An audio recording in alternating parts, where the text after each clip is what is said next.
Welcome to the Relationship Recovery Podcast, hosted by Jessica Knight, a certified life coach who specializes in narcissistic and emotional abuse. This podcast is intended to help you identify manipulative and abusive behavior, set boundaries with yourself and others, and heal the relationship with yourself so you can learn to love in a healthy way.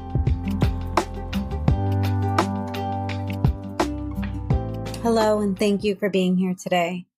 Today I have a special guest, Dr. Frieda.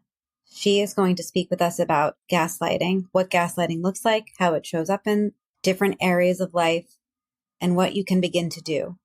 I want to note that she does say that the only way to escape it is to leave, and she is right about that. That is a core part in recovering from abuse and moving on from gaslighting. However, I know a lot of us can't leave. And so I wanted to name that now and say that if you are a parent, if you are somebody who just you're not ready to just walk out the door right now, there's nothing wrong with you. There's absolutely nothing wrong with you. It is okay. I've stayed in relationships that I couldn't leave. Many of my clients have stayed in relationships that I couldn't leave.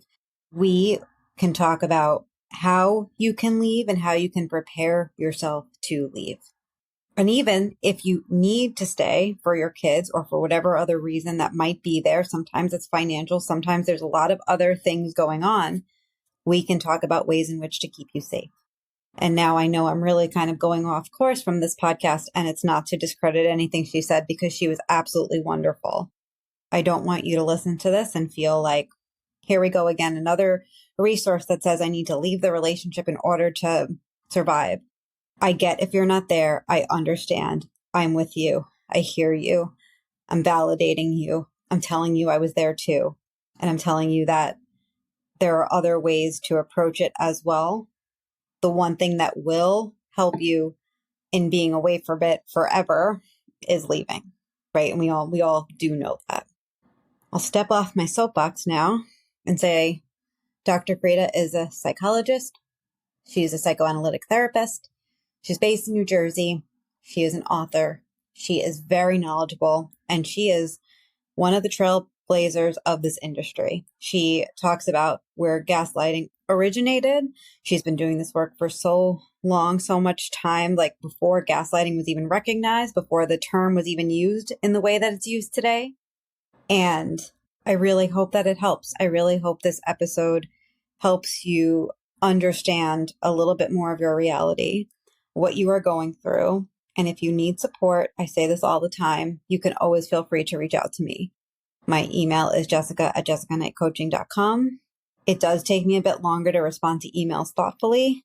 You can book a validation session with me, which is a one-off, one-on-one, but I am here. I am a resource, and I'd be happy to support you along your journey. I hope this podcast really helps.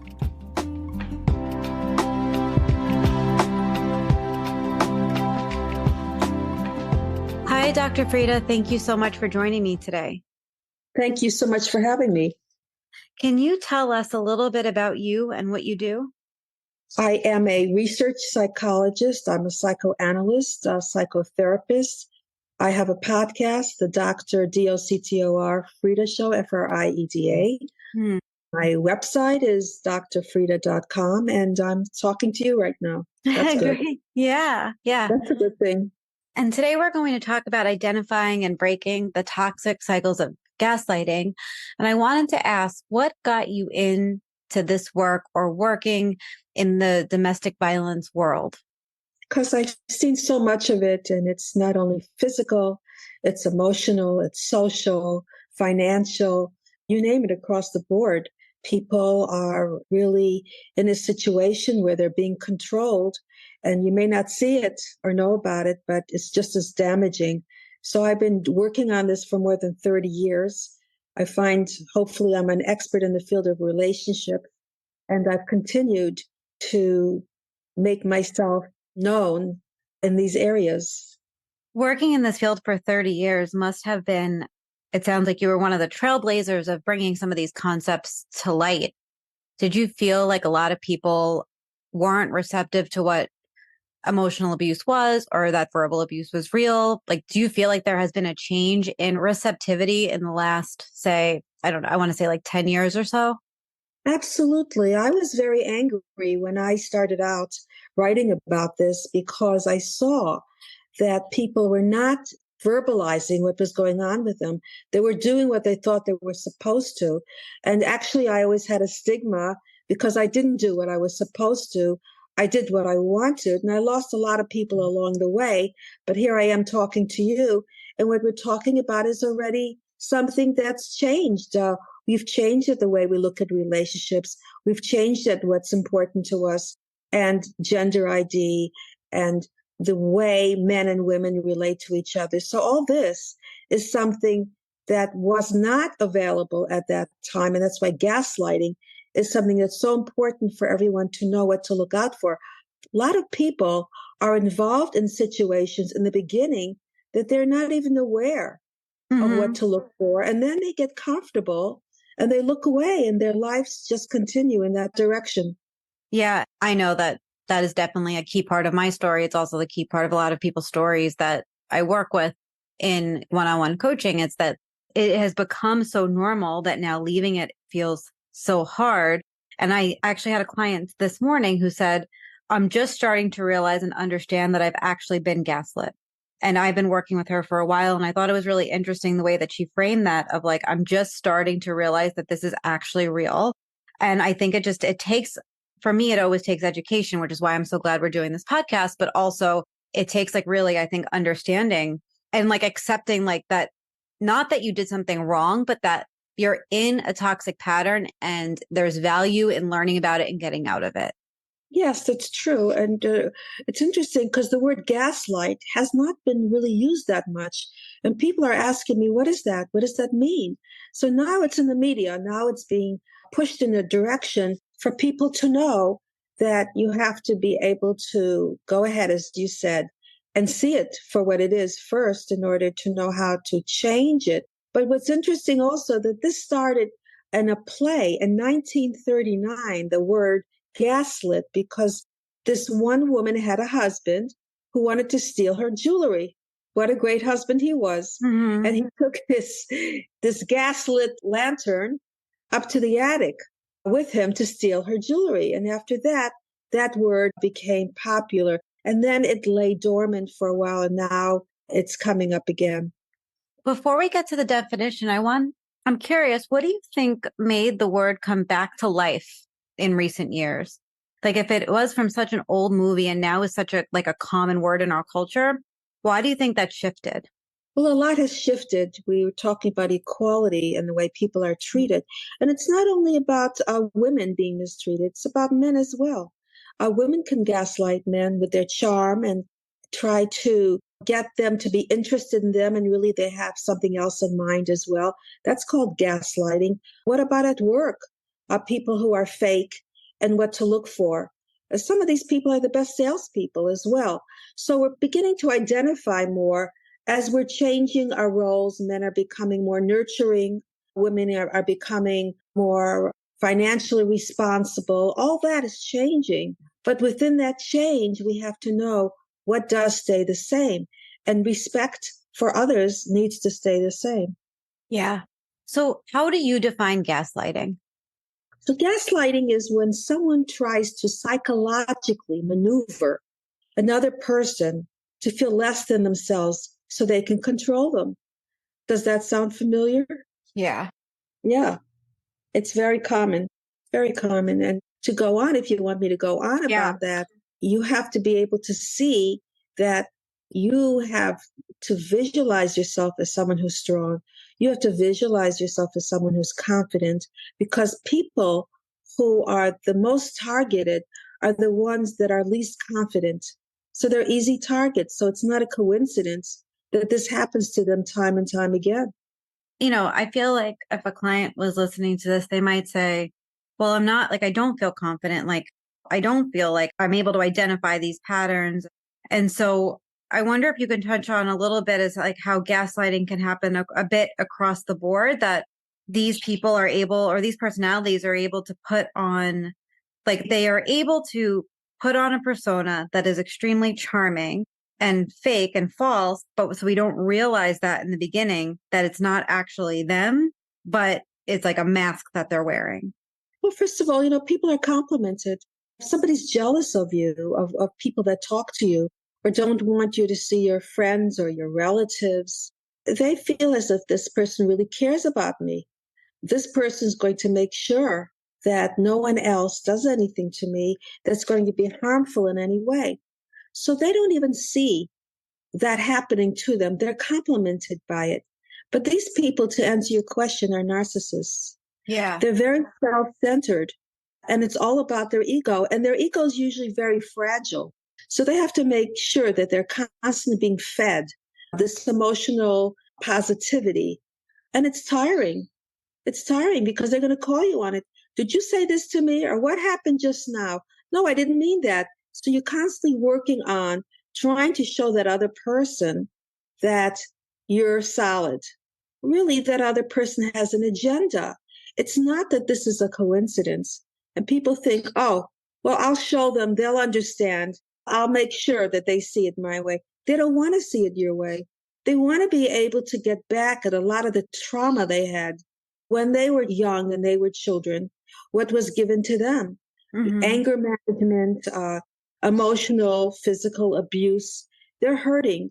And when they're damaged this way, the only way they can feel better is to see somebody else feeling badly about themselves. I know it's very sad to have to do that to another person so you can feel better. But as I said, these people are not healthy. And this is the only way they can get that quick gratification, that high. But then it comes back again. Then they have that low sense of self, low self-esteem. They don't know what to do with it. They don't know how to fix it. So they have someone else as their whipping boy, as somebody else who they're emotionally damaging as well. So it's very hard to even discuss it because so many people are involved with this as we're speaking about it.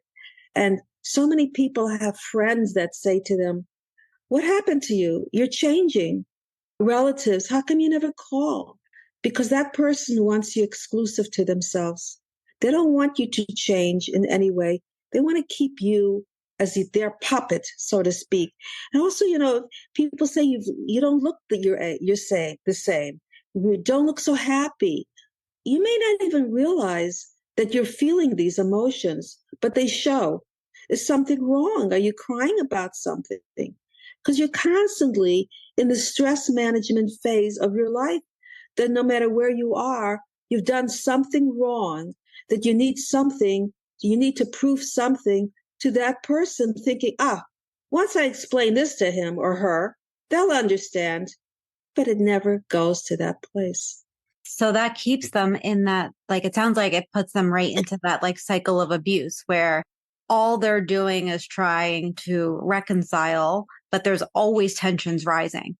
It's like, it sounds like they probably experience maybe, a minute of the calm, but it's always in maintenance mode in some way. Yes, absolutely. And these people, by the way, are often addicted. They're addicted to alcohol, to drugs, to anger, to all kinds of emotional problems. So when you're trying to rationalize, they're irrational because they can't even comprehend or take in what you're saying. So you're right.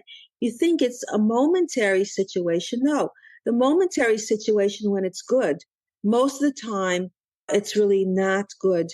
So when we're talking about coming from an abuse situation, the person you're with had nothing to do with it, really. But you pick someone that is familiar in some way. They pick someone that reminds them, either a parent or a sibling or a relative that made them feel horrible. And they're going to get back at you. They really are. A person who doesn't feel that they have to put up with it, because if you're in a good place, then something negative comes in, you push it away. But if you're not in a good place, you don't even know when something negative is coming in, and you don't push it away because you doubt yourself. Maybe I did this wrong. Maybe there's something I upset that person about. And that's what they pick. They pick vulnerable people who have a low sense of self, so they can create this kind of doubt in their lives. And as I said, some marriages are like this forever, forever. Yeah. How can victims begin to identify that they are being gaslit or manipulated and that it's not just them? It's not them. It's not their work to do. It's not their shit that they need to handle. It's that they are being gaslit and they are being manipulated. What are some signs that people can look for if they're listening to this and they're like, I feel like this is coming up in my relationship? Well, the first thing is that they blame you. They blame you and say, it's your fault, or it never happened, or you're lying. I don't know what you're talking about. And then you say to yourself, oh, well, maybe that person doesn't. Maybe it didn't even really happen. Maybe I'm exaggerating. Maybe I'm wrong. And when that doubt comes in, then you try to justify it by making up for it even and getting along till it happens again. So you're constantly put into this place of not trusting your own judgment. I think you had a really good point before about also if you're unable to see your friends, or if like you're constantly feeling like you can't connect with friends, family, and like people that are in your support group, that's a big sign too, because they can't manipulate you when you have all this outside feedback or influence. Other people will call it out. So they try and limit your social circle. Absolutely. And on top of that, to go even further, they don't want you in their social circle either. You never get to meet their friends, really, their relatives. Do they make appointments with you? Do they keep the appointments? Are you the one that has to do all the work, or reservations, or whatever it is you need to do, the planning? Do they talk about the future ever? Do they even accept the fact that you'll be together in the immediate or the future of your relationship? Usually not. If they say they couldn't find the phone, or the phone was dead, or they didn't plug it in, watch out. Those are signs, again, that you're being put in a certain situation that's really not being included into that person's life. You're not inclusive in that person's friendships. You don't really know about their background. What is their background, actually? What are their past relationships like? Have you been able to talk to anybody that knows them? What they went through? Where do they live? What about money? What kind of financial status are they in? What kind of lifestyle? Are they responsible? Money is one of the biggest factors in a relationship. That could be the deal breaker when people argue about money, how to spend money differently, each of them. So is that person being faithful? Infidelity is another one that happens. Is that person cheating and not telling on you? Does that person have secrets? I mean, across the board. The problem here is that people continue to stay in these kind of relationships, hoping that that other person will finally see that they're wrong, will finally say they're sorry, will finally be appropriate, and finally be a good partner. It doesn't happen. Even with therapy, it doesn't happen. I was actually just going to ask that when you said that was at the tip of my tongue of like what I am under the belief system that therapy doesn't help unless somebody is extremely committed to working on the way that they think from now for the rest of their life. And that every time that they have a thought that blames you or that blames someone else for whatever's going on inside of them, that they need a space where they're able to work on that. But that will take so much time that I typically shorten it and say therapy doesn't work, which is, it seems therapy like doesn't work. Yeah. Right. Can you explain, like, in your viewpoint, why therapy just doesn't work? If you said you have to want it to work, because you have to be committed. You have to pay, you have to come on time, you have to come all the time every week is usually the case. So that's something that a person wants the marriage to, or the relationship or the partnership to work. I had a couple recently where I would say to them, and they came in individually, do you want this to work? And his answer to me was, I don't know. Well, if you don't know, who knows? If you don't know, it's not going to work. And she originally came in to say to me, and she was really off the top the way she spoke, I'd hire a gunman to get rid of him. You hear this? I said, oh, are you kidding me? I was shocked. And meanwhile, the minute he turned away, she wanted him back. So it's a game couples play as well of who is the one who's going to reject the other person. A lot of people, They don't leave till they're rejected, no matter how happy they are. And it's really a mixed blessing because it does defeat your ego. It makes you feel worse, but you may end up in a better place. And often women walking away from a bad relationship, they end up better because they get more self-absorbed with their own needs. And men often end up, believe it or not, are the first ones to end up in a new relationship because that's the part of them that was missing. So it's not something that is bad. It could teach you a lesson, but you shouldn't take so long to learn that lesson that your life can go by. So, as you said, when people come in, individuals come in, and they're complaining about a relationship, if two people want to work on it, as you said, that's important. But if one person's complaining and evolving and working on themselves, that other person needs to come in too. Usually the narcissist will not come in because why? Mm-hmm. They're controlling everything. They don't want a therapist to tell them what to do. They don't want to change. They're invested. The person who's victimized comes in, not the person who needs the help usually. So it's very difficult. You need to have two people on the same page that want to work on it. Now, there are couples that come in together and want to work on it, but they're so much into the negativity of attacking each other all the time. No matter they're looking for things and they find things. They talk to other people about how horrible each of them is. So they're already in this cycle, and that's hard too. But again, it's the same thing. Those cycles of narcissism, of negativity, becomes familiar after a while, and you just stay with it because you don't even know that there's anything better. You think this is the way it's supposed to be. And especially if you have parents who argued all the time. If somebody said to me, my mother used to scream all the time. Why is it I do the same thing? We pick up social cues from our parents, and it becomes familiar, even if we don't want it to be that way. So all the unresolved issues you've had at home, if you pick a partner that reminds you, usually of the opposite sex parent, and you expect that partner to fix everything, you're going to have a lot of trouble because that partner is not going to want to fix it. That partner came in to have a game plan, to grow together, to have a future together, not to be your therapist. A lot of people pick couples so they can have therapy for themselves. So narcissists pick people that delve into them. It's all about the narcissist. Mm-hmm. What can they do for them? How can they get away with what they want? How can they control them?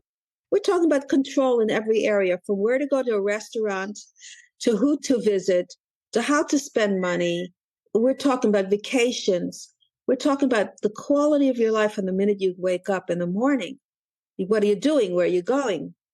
Who are you talking to? What did they say? And you have that kind of constraint against you. In the beginning, as I said, it's a compliment.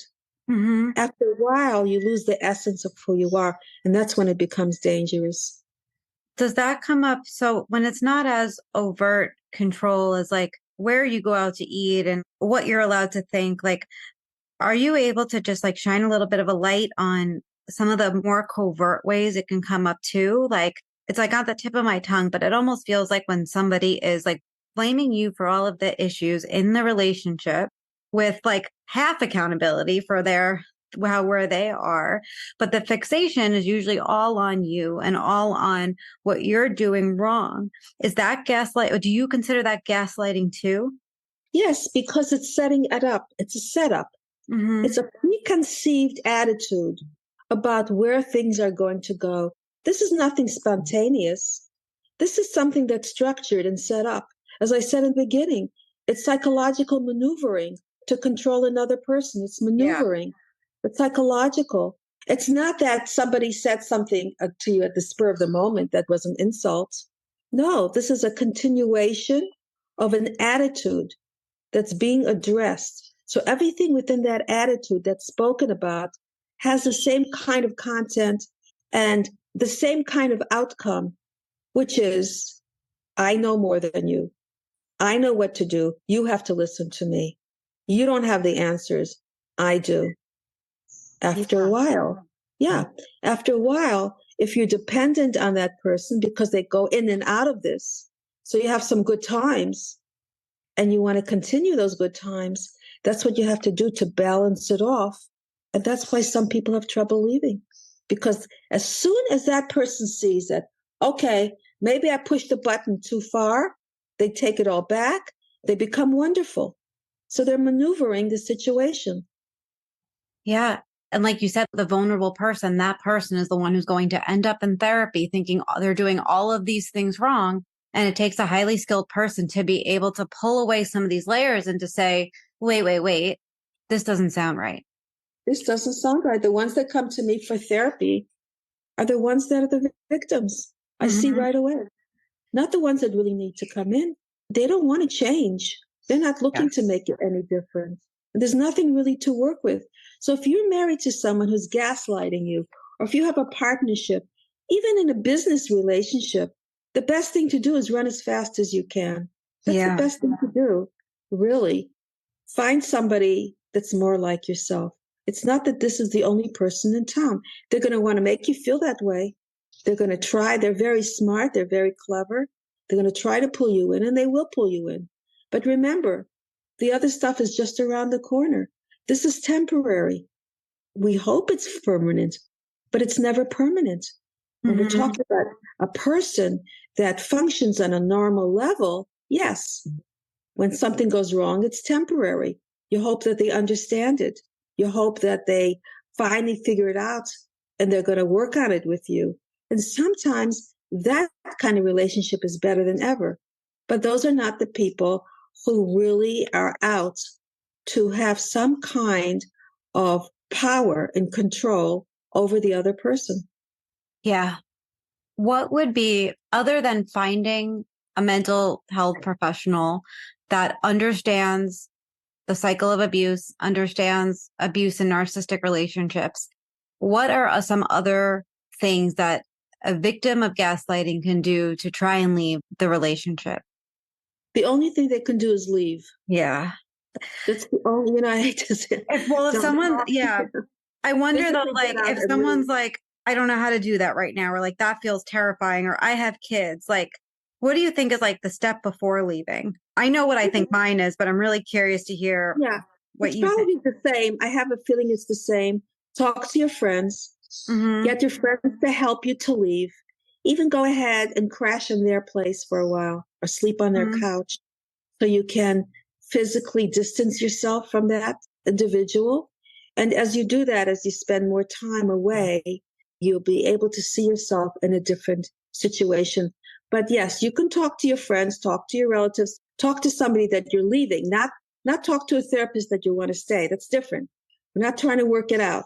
You're already on your way out and you have somebody to help you physically, because it could be hard to physically go and leave and let them have you stay there till you find your own place. I'm not saying you should stay there permanently. You have to find your own place, but they can help you without being further abused by this person who's gaslighting you, by helping you move the furniture, you move your belongings. You need somebody there with you. You know, so my first one actually was to lean into educating yourself about what this is and like have that inner validation. If you're not ready for that step to really think about that, like lean into the education. When you read it, don't think, oh, this is a nice theory. See it for what it is in your relationship. Like have enough courage to put together those pieces so that you can leave, like what you just said. And I think that a lot of people will be like, well, I just can't get up and leave with my kids. But if you can't do that, then creating space between you and this person is so essential, because then you can actually begin to think for yourself. You can't. I think a show like, in that relationship. I think a show like yours help people to identify with that, because you're right. People don't identify themselves in certain ways. And this will be like a heads up. So wait a minute. I go through some of that stuff. You mean I don't have to put up with this? This is not the way life is? But to be responsible for my own happiness, the similarities of a show like yours, and say, you know what? I can move forward. This is my next step and my next step. And each time you tiptoe out of this relationship, and as I said, with help, it's hard to do on your own. And then you have other people supporting you instead of being in this dark place of being supported by someone who's not good for you. You break out and get back to your friends who support the healthy part of you. And then you'll be able to see yourself appropriately because you're in the dark. You question yourself. Am I really making this up? Did this really happen? Is it really so bad? Did somebody control you across the room and say, I didn't do it? It never happened. I'm not kidding. And then you'll say, what, did it happen or didn't it happen? So that's the step. That's the answer to your question. The step is to find people who see you as healthy and treat you as healthy and relate to you that way so you can get back to yourself. So you can detox and go into withdrawal, really, from this addictive behavior that you're in. It's the only way to do it. I think a lot of people struggle with that. And I talk about that a lot, that when I was healing from my trauma bond and I finally was in a space of no contact at all, like everything was blocked. There was no way that this person had access to me unless they showed up at my house. And my plan was that I was going to call the police. Like I had all of this put together. It took months to get there. But one of the things that I realized was that I got like actually sick at the end. And I remember talking to a mental health professional that understood emotional abuse and domestic violence across the board. And they were like, sometimes that happens. Sometimes your body does go through withdrawal. Like you are releasing toxins and all of the stuff that you kept like closed in to be able to survive in this relationship is now, hey, it's like you getting sick is normal, right? You feeling every emotion is normal. Like you feeling so exhausted is normal. Like treat yourself as if you're going through withdrawal because you actually are. That's true. So the new normal. Yeah. The new normal is getting in touch with your feelings and realizing that you can be in control of that. That's the new normal, which was before normal was the dysfunction of you not being there. It was another person that was telling you who you were supposed to be. Yeah. And so it's almost as if you were crippled, emotionally crippled for the amount of time. So this renewal of getting back to a friend, of having friendships and going back to your family, for them to see you for who you are, that's going to be a release. And that person has tried to prevent you from that.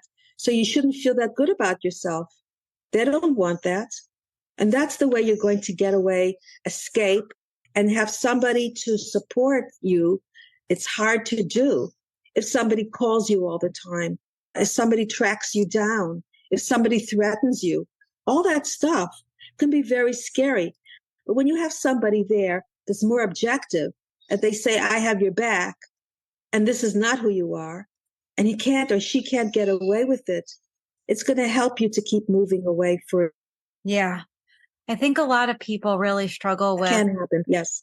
With like who to go to. You know, I think I know in my story, I personally felt like I exhausted all of my options. Like I was even telling people like, this is what's happening and I need support and I wasn't getting it. And so, or honestly, maybe they just got exhausted with me or they didn't understand it. Like there's so many things that could have happened.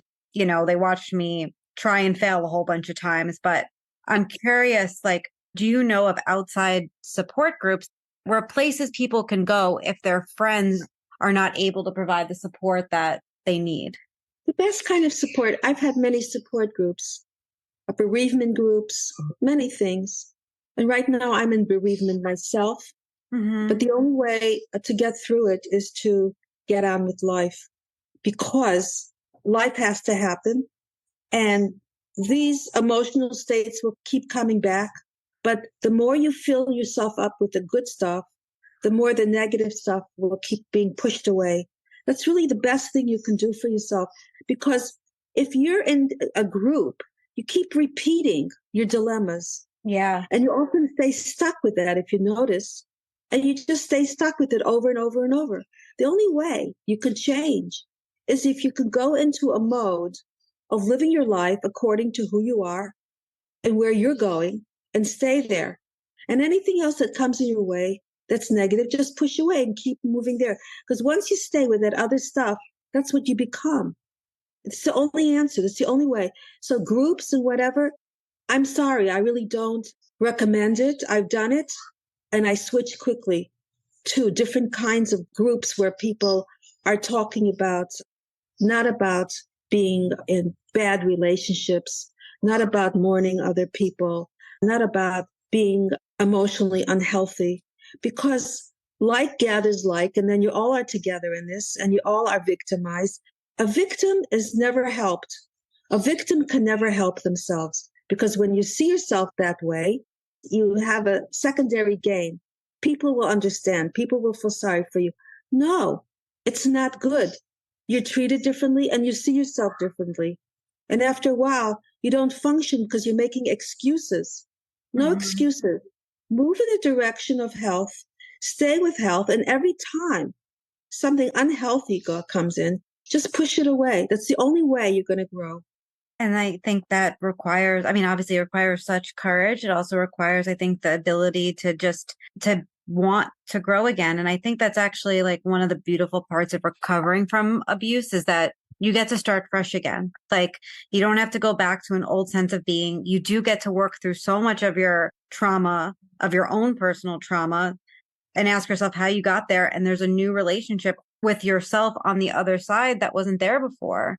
And you get to start fresh. I know that might feel so scary to so many people, but it's been an amazing thing being on like the practitioner side to be able to see in people, watch them grow and change and evolve and create new lives.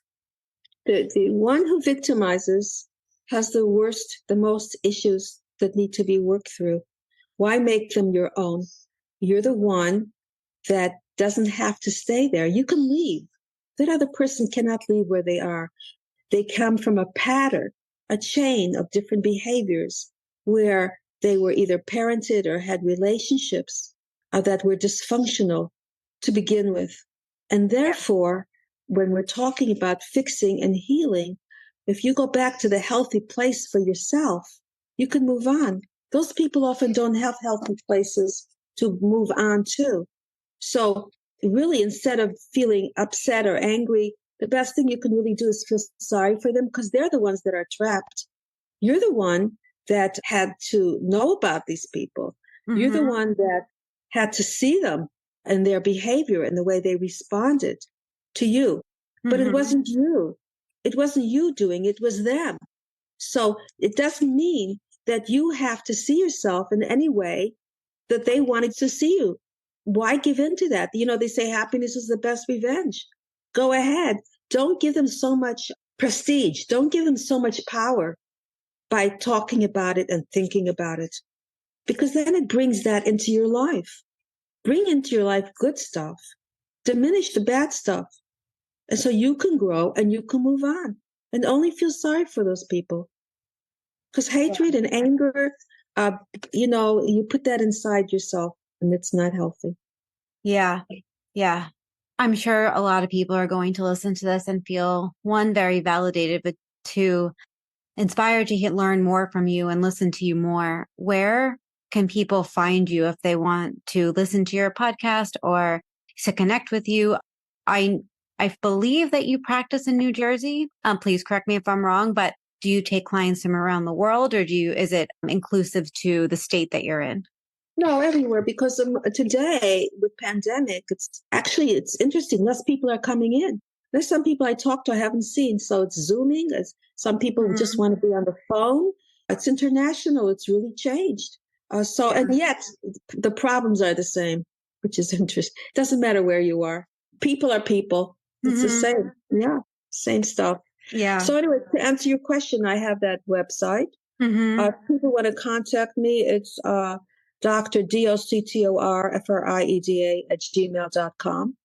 And I feel that when you hold on to anything, you're perpetuating the problems.